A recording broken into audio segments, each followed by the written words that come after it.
The colony of Dawnreach was young, barely 5 years old. But already it stood as a proud example of what humanity could achieve far away from Earth. Its wide fields of grain swayed. Under artificial weather shields, its steel towers glimmered in the sunlight, and its people worked tirelessly to make a life among the stars. Every day carried with it a sense of promise, a chance to build something new where once there had been only wilderness. Among those settlers was Ethan Cole, a linguist who often found himself feeling out of place. Most colonists were engineers, builders, or soldiers, people who dealt with practical needs of survival.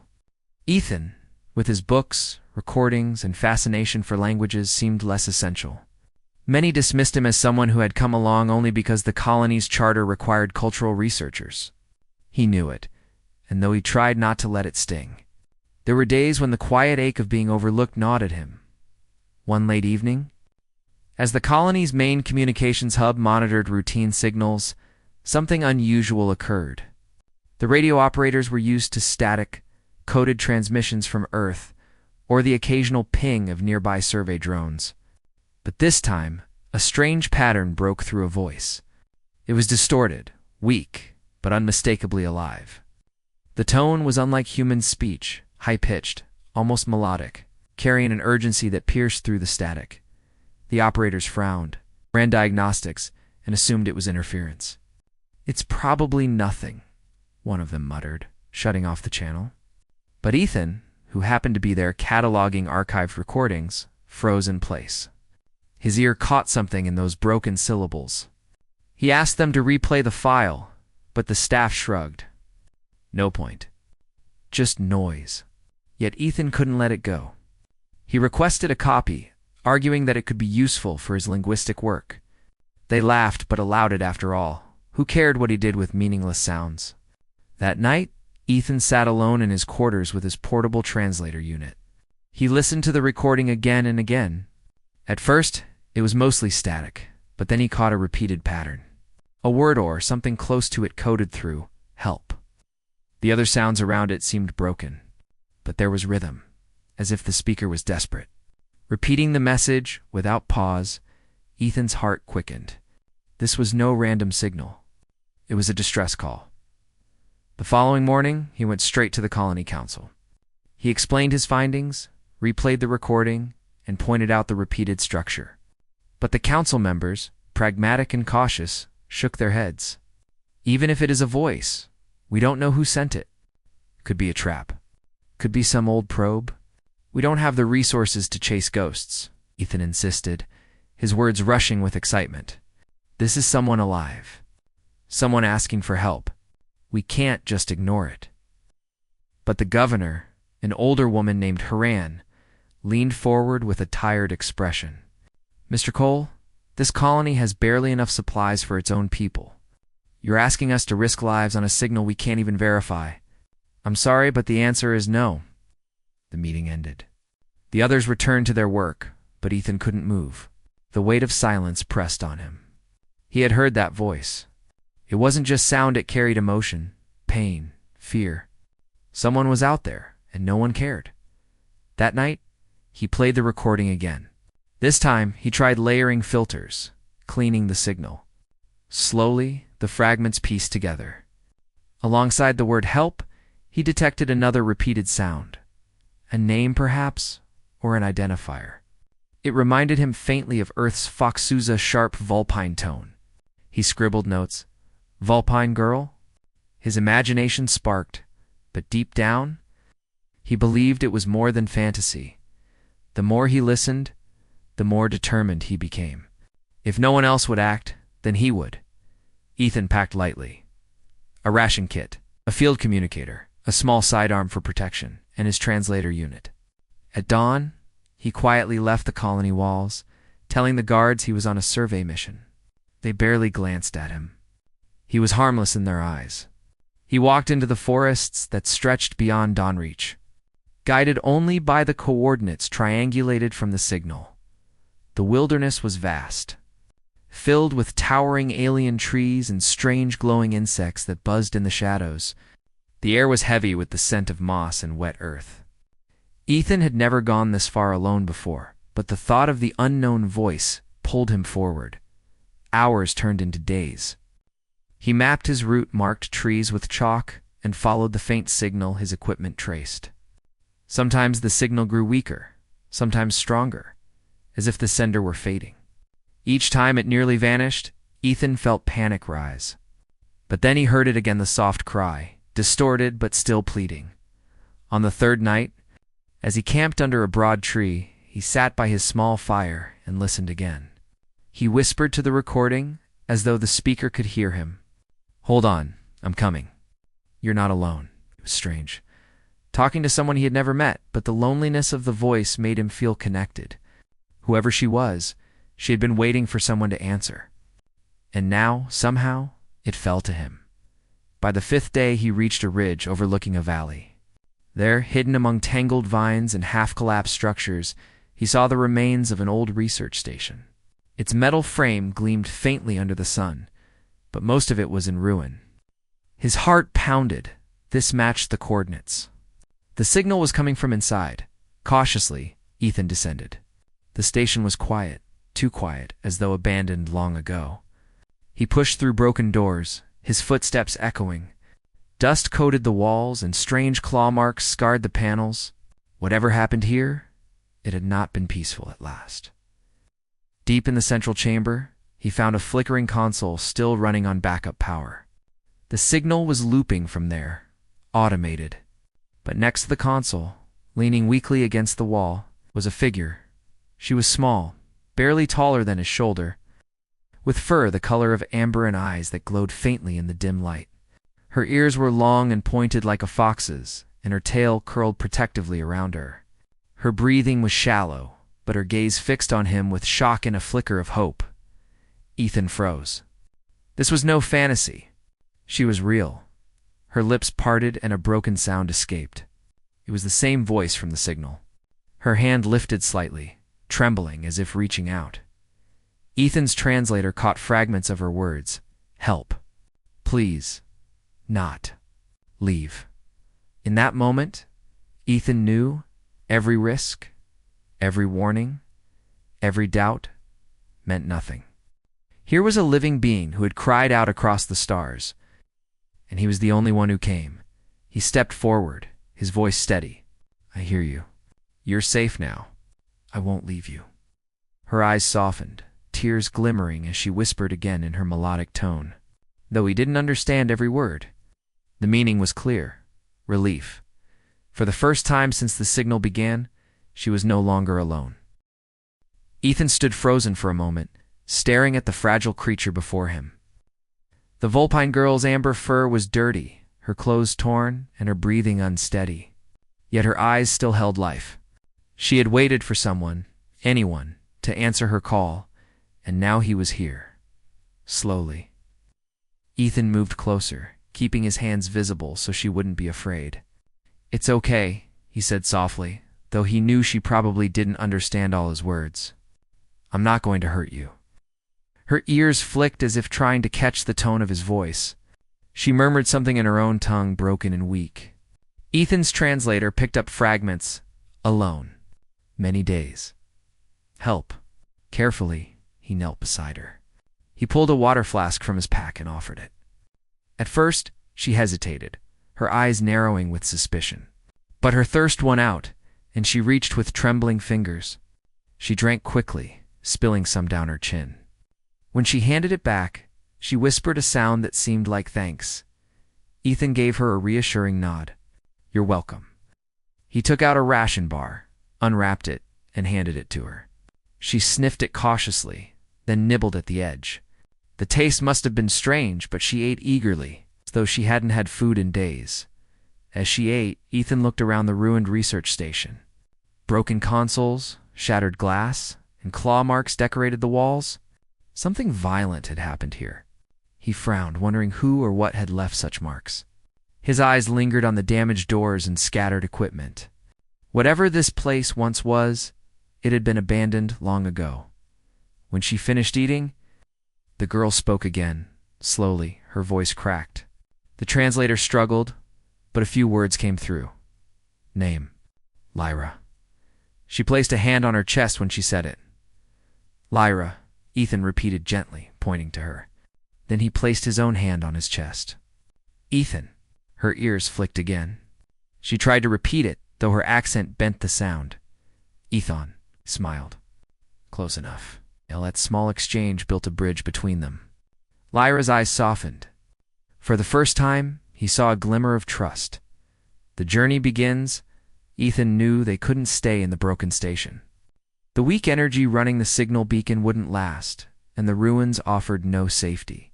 He gestured around the room. "We need to leave." "Come with me." Lyra tilted her head, not understanding every word.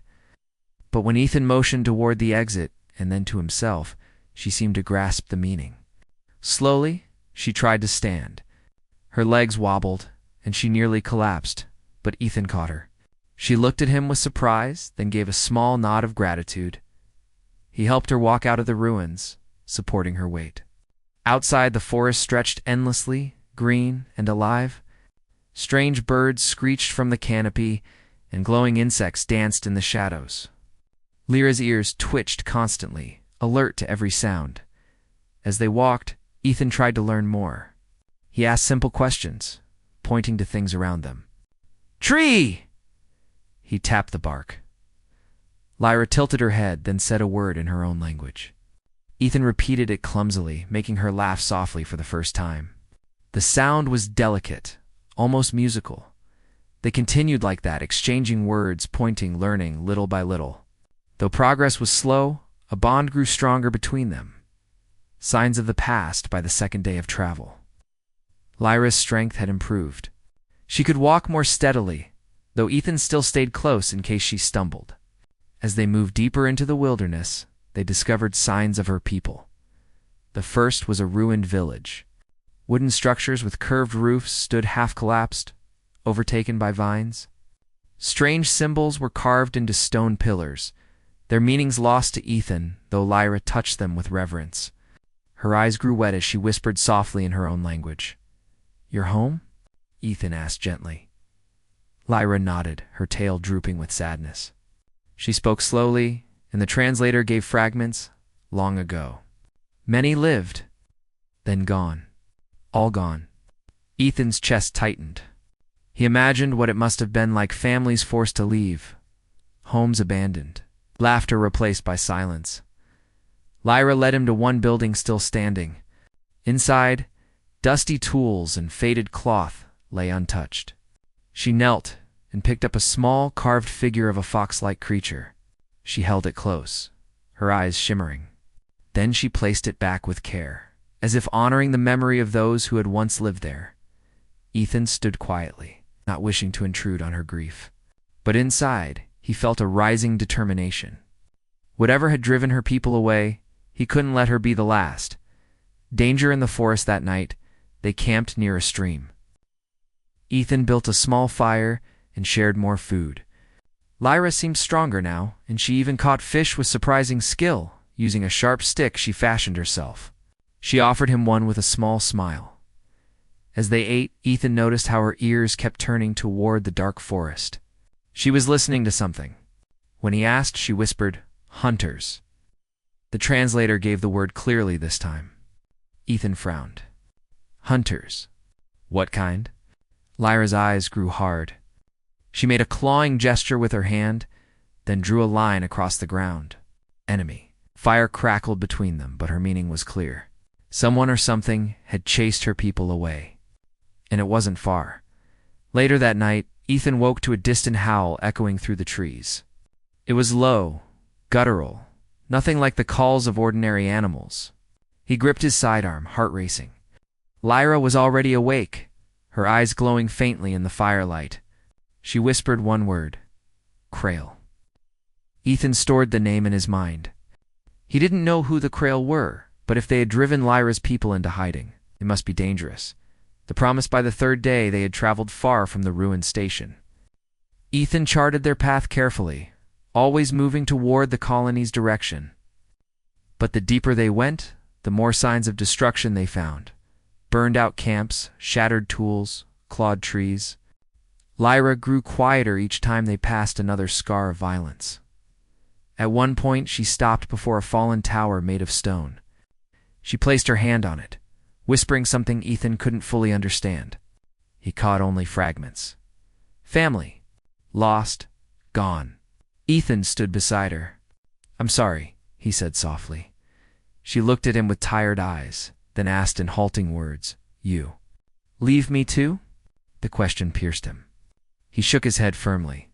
"No, I won't leave you. Ever." For a moment, Lyra just stared at him as if weighing his sincerity. Then, slowly, she gave the smallest smile.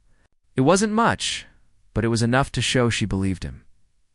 That night, as they rested under the stars, Ethan found himself thinking about what lay ahead. Dawnreach was still days away, and convincing the colony council to accept Lyra would not be easy. Many colonists distrusted aliens, fearing traps or hidden threats, but he knew he had to try. He glanced at Lyra, who was curled beside the fire, her tail wrapped around her. She looked fragile, yet she had survived alone against all odds. She deserved more than abandonment. She deserved a future, Ethan whispered to himself, almost like a vow. "You're not alone anymore." "Not while I'm here." Above them, the stars burned brightly. Silent witnesses to a bond forming between two beings from different worlds, drawn together by a single cry for help and a promise that would shape both their destinies. The forest had grown darker, the canopy thickening so much that even midday sunlight struggled to reach the ground. Ethan led the way, carefully navigating the uneven terrain, while Lyra followed. Moving with surprising grace despite her recent hardships, her amber eyes darted constantly, ears swiveling at every sound. The wind whispered through the leaves, carrying hints of distant movement. And Ethan's gut told him they were not alone. "You're tense," Lyra said softly in her melodic voice, broken but understandable. Ethan glanced at her, surprised. She had picked up some English words from their journey together. "I have to be," he replied quietly. "We're being followed." Her ears flattened slightly, her tail stiffening. She crouched lower to the ground, moving almost like a shadow. Ethan's sidearm rested in his hand. But he knew their best weapons weren't guns. They were his wits and her knowledge of the land. Signs of the Kralis, they moved forward. Evidence of the Kral's presence became impossible to ignore. Trees bore deep claw marks. Ground was churned with huge prints, and faint trails of smoke hinted at recent fires. Lyra paused frequently, sniffing the air, listening. Each time she stopped, Ethan did too. "They're close," she whispered in her own language. The translator caught fragments. "Hunt. Us. Danger." Ethan swallowed hard. He had heard stories of alien predators before, but nothing like the Krail. They were described as ruthless, cunning, and merciless. If Lyra's people had been forced from their homes, it was no exaggeration the Krail were deadly. "Lyra," he said gently, "can you tell me how to avoid them?" She tilted her head, thinking, then nodded. She led him through the trees, taking paths that twisted and doubled back. Every movement was calculated, deliberate. Ethan realized she had memorized the forest like a second skin. She ducked under vines, stepped silently over fallen logs, and guided him to places where the Krail would be unlikely to notice. It was exhausting. But Ethan felt a deep admiration for her resilience. She had survived alone for days, maybe weeks, against hunters far stronger than either of them. The first encounter by the second day of tracking. Ethan noticed subtle signs, broken branches, a strange smell, and eyes glinting in the shadows. He froze, motioning for Lyra to do the same. A pair of Krail scouts appeared ahead, massive and predatory, moving with terrifying speed. Their sleek bodies glimmered under the faint light, claws scraping rocks and dirt. Lyra crouched, whispering to Ethan, "Hide. Wait. Strike." Ethan did as instructed. They pressed against the ground, trying to make themselves invisible. His heart pounded in his chest as the scouts prowled past. The Kral's eyes were sharp, scanning for movement, their sharp teeth glinting as they sniffed the air. Ethan barely breathed. Every instinct screamed at him to run, but he knew the Krail were too fast. They passed by, but not before one glanced in their direction. Lyra's fur bristled. and she made a soft warning sound. Ethan understood. They had been noticed, but luck was still on their side for now. When the hunters disappeared into the trees, Ethan exhaled slowly. That was close. Lyra nodded, tail twitching. She placed a hand on his arm, conveying both caution and reassurance. He felt the bond between them deepen. They were more than traveler and guide now. They were partners in survival, learning from each other as they continued. Ethan relied on Lyra's instincts, and she began to trust his judgment as well. He studied the terrain, marking safe paths, noting vantage points, and creating small traps to slow any pursuers. Lyra watched him curiously, occasionally mimicking his gestures with her own clever adaptations. One evening, as they rested near a river, Ethan asked, "Why did they leave your people? Why did the Krail come?" Lyra's ears drooped, her eyes reflecting sorrow. The translator buzzed, catching fragments. Take. Lands, force. Kill few. Escape. He nodded slowly, understanding the horror she was conveying. Her people had been driven from their homes, scattered and hunted, leaving only ruins behind. She had survived because she was clever, fast, and cautious, but others had not been so fortunate. Ethan felt a deep responsibility. If he failed to help her reach the colony, she might be lost as well, and he could not allow that. A dangerous shortcut in the third day, Lyra suggested a shortcut. The path was risky through a canyon the Krail were known to patrol, but it would cut their journey by half. Ethan hesitated. "We don't have a choice," she said. Her voice was firm, though her tail twitched nervously. "They follow. Always." Trusting her instincts, Ethan agreed. They moved quickly, staying low. The canyon walls rose high on either side, casting shadows that hid them from above. Every step had to be precise. One misstep could alert the Krail. Halfway through, they stumbled upon fresh tracks. Lyra's ears flattened. She signaled Ethan to hide behind a boulder. Through the shadows, they saw a group of Krail moving swiftly, scanning the canyon floor. Ethan felt a shiver run down his spine. These were not the scouts, they were hunters, experienced and deadly. Lyra whispered, "Wait. Go. Now." They sprinted through a narrow gap, barely keeping ahead of the patrol. Ethan's lungs burned, muscles ached, but he pressed on, guided by Lyra's knowledge. They finally reached the canyon's exit, hearts pounding, lungs heaving. For a moment, they stopped, leaning against a rock to catch their breath. "We made it," Ethan said, voice trembling. Lyra's ears flicked, and she gave a small nod, eyes glowing faintly in the dusk. Ethan realized how remarkable she was, not just surviving, but leading him through perilous terrain without faltering. A plan forms by nightfall. They camped under a cluster of massive trees. Ethan knew the danger was far from over. The Krail would not give up easily, and Dawnreach was still distant. He began to formulate a plan. Using Lyra's knowledge of the Kral's hunting methods and his understanding of human ingenuity, they could prepare traps, ambushes, and diversions to stay ahead. Ethan sketched routes in the dirt, pointing to each spot. Lyra watched closely, occasionally tapping the ground or nodding in agreement. "You." "Clever," she said in broken English. Ethan smiled, heartened. "Not as clever as you." They worked late into the night, sharing strategies and learning from each other. For the first time, Ethan felt a real sense of purpose. He wasn't just a human lost in a forest. He was a protector, a guide, and a friend. And for Lyra, he was a lifeline. It's the only one she could trust. The night before Dawnreach's dawn approached on the fourth day. The forest seemed almost calm.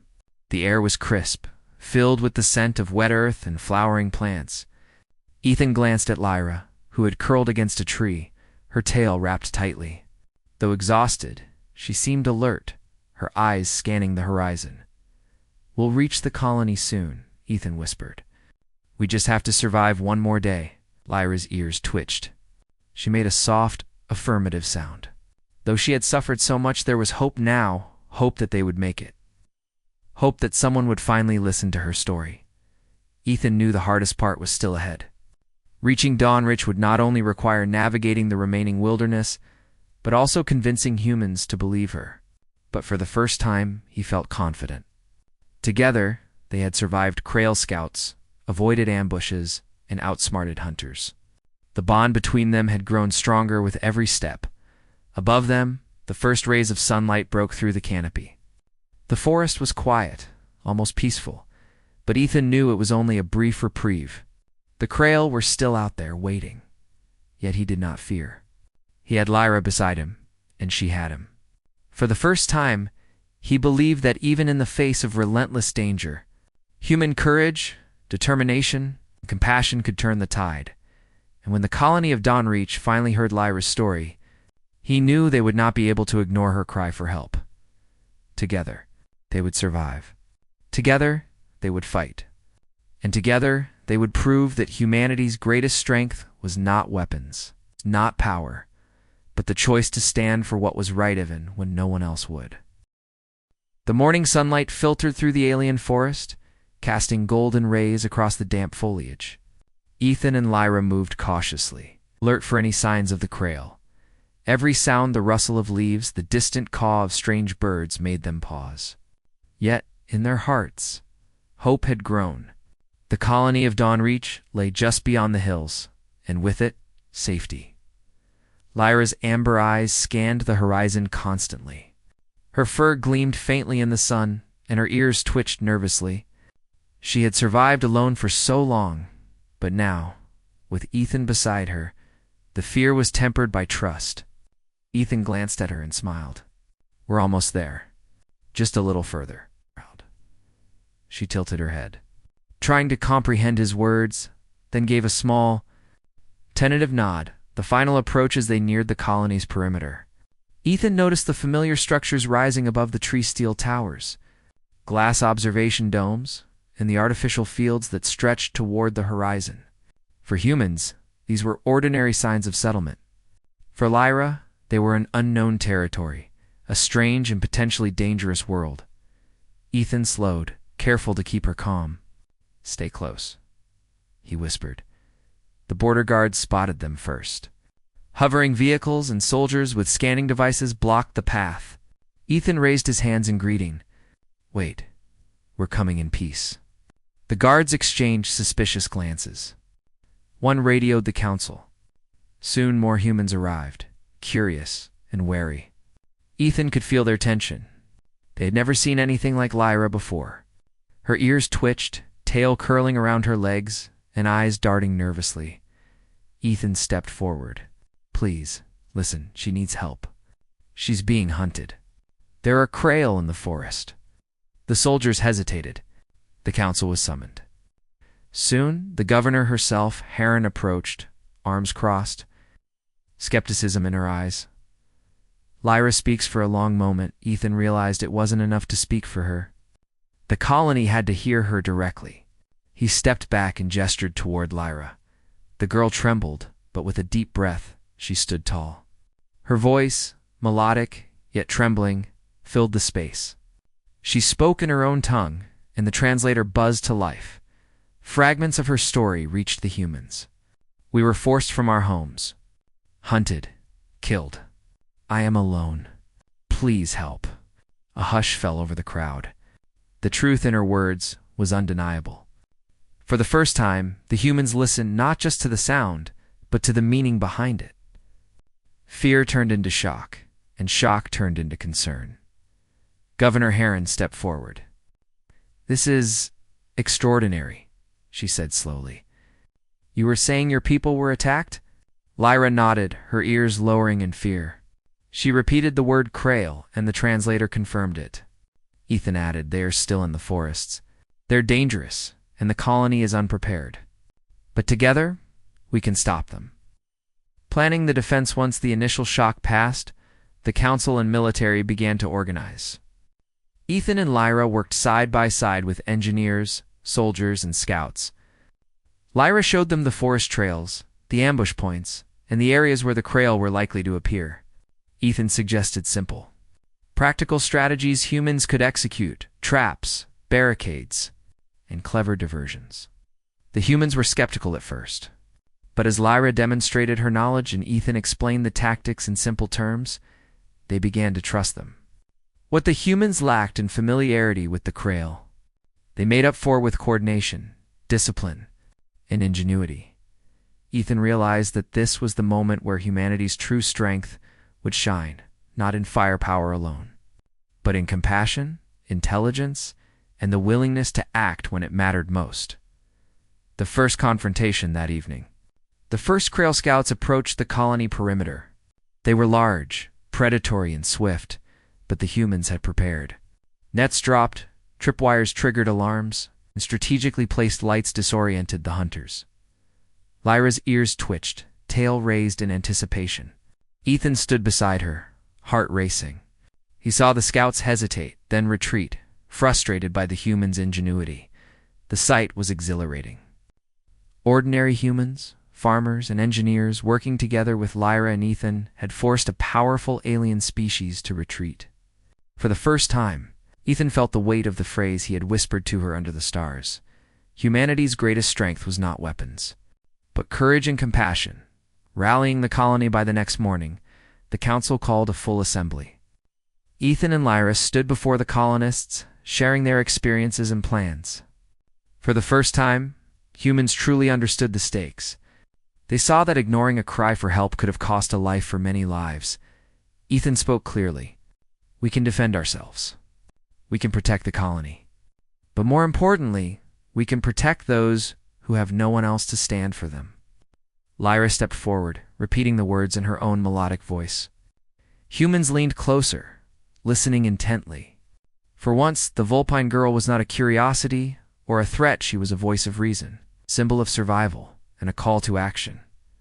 The colonists rallied. Men and women who had been farmers, builders, and engineers now stood ready as defenders. They learned to set simple traps, prepare signals, and coordinate with Lyra's instincts. The collaboration between species, though tentative at first, grew into something powerful. The Krail retreat over the next few days. The Krail attempted to breach the colony perimeter, but every attempt failed. Traps slowed them, ambushes disoriented them, and humans, guided by Lyra's knowledge and Ethan's strategies, outmaneuvered them. The Krail were relentless, but the colony's unity proved stronger. Eventually, the hunters retreated, defeated not by weapons alone but by the humans' determination and willingness to listen to someone who had been ignored. Ethan watched from a ridge as the last of the Krail disappeared into the forest. Lyra's tail swished in relief, ears lowered in exhaustion, but also in satisfaction. She had survived, yes, but now she had allies who truly understood her plight. A new beginning after the threat had passed. The colony opened its doors to Lyra fully. She was no longer a stranger or a curiosity. Children approached her, fascinated by her fur and fox-like features.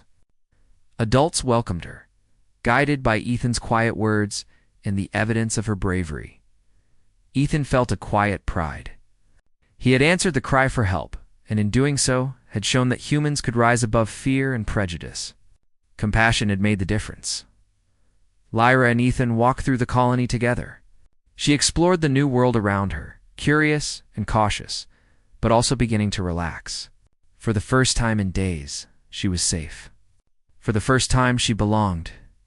Ethan thought about the journey that had brought them here, the forests, the ruined villages, the nights under the stars, and the relentless hunt of the Krail. Every step had been a test of courage. But it had also revealed something essential.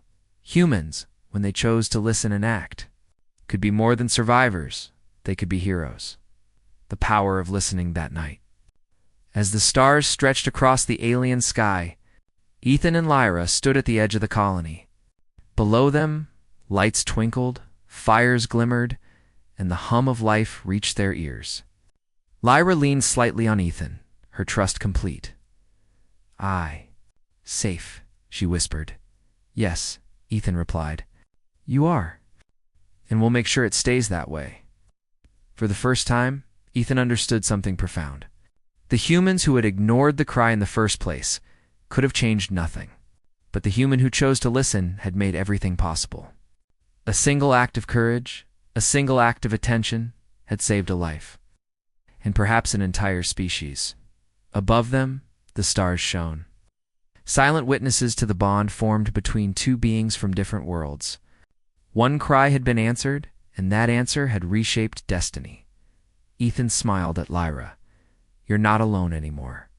Not ever." Lyra's eyes glimmered, reflecting the stars. For the first time in her life, she believed it. And in that moment, humanity had proven its true strength, not in power, not in weapons, but in the courage to care.